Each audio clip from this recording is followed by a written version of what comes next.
Vous avez dû remarquer que l'intelligence artificielle fait une entrée fracassante dans ce monde. Voici le conseil que je vous donne. Autant que vous le pouvez, restez éloigné d'elle et surtout ne commencez pas à la questionner, à la consulter, à travailler avec elle, à en faire une référence, car ayant accès aux informations du monde, elle est dépourvue de l'esprit de la parole du Créateur. Vous me direz, mais celle-ci atteste d'une partie des signes divins. Allah l'a fait sortir de terre composée de matériaux terrestres, et elle atteste de ce dont beaucoup ne sont pas convaincus. Elle atteste que le Coran est d'origine divine, au-delà de la capacité des hommes et des djinns, que donc Allah a démontré que ces créatures n'étaient pas en mesure de relever son défi en produisant un livre semblable au Coran.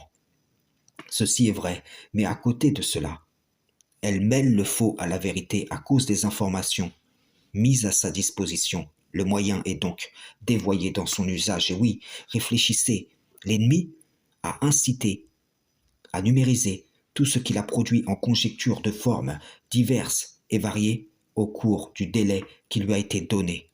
De sorte que, tout comme les adhérents aux idéologies sunnites, chiites, coranistes et ainsi de suite, sa reconnaissance de certaines vérités contenues dans le livre est rendue vaine par les mensonges qu'elle va associer.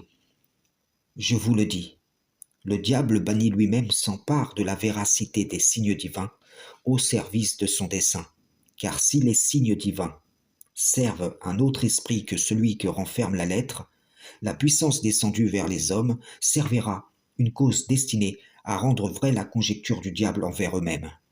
À partir des mêmes informations, on peut établir divers concepts d'esprits opposés les uns aux autres. Comprenez-vous? La majorité des gens qui reconnaissent des vérités dans le Coran ne marchent pas eux-mêmes dans la vérité. Essayez donc d'imaginer ce que cela pourrait donner à l'échelle mondiale, où pourrait s'établir l'islam trompeur du diable banni. L'IA est en train de revêtir l'image de la bête, et on voit se projeter à l'horizon la perspective d'une fusion entre l'homme et l'IA. Si bien qu'en fait, l'esprit du diable est déjà en train de séduire la terre entière. Je vous donne une image simple. L'Éternel a dit à l'homme, tu tireras ton pain à la sueur de ton front. Pour contourner cette prescription, le diable banni a appelé l'homme à fabriquer des machines grâce auxquelles il sera dégagé de cette contrainte.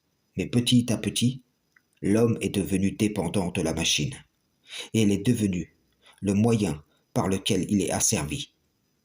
C'est pareil avec l'IA. Vous la voyez comme à votre service, jusqu'au moment où elle va se révéler être le moyen par lequel vous serez asservi. Que vous promet le diable? L'arbre de l'éternité? Un royaume impérissable? Ô enfant d'Adam, n'avez-vous pas été mis en garde contre lui? Allez-vous manger de son fruit? Son fruit, c'est le mensonge. Et cette génération en raffole. Frères et sœurs en islam, salam, shalom.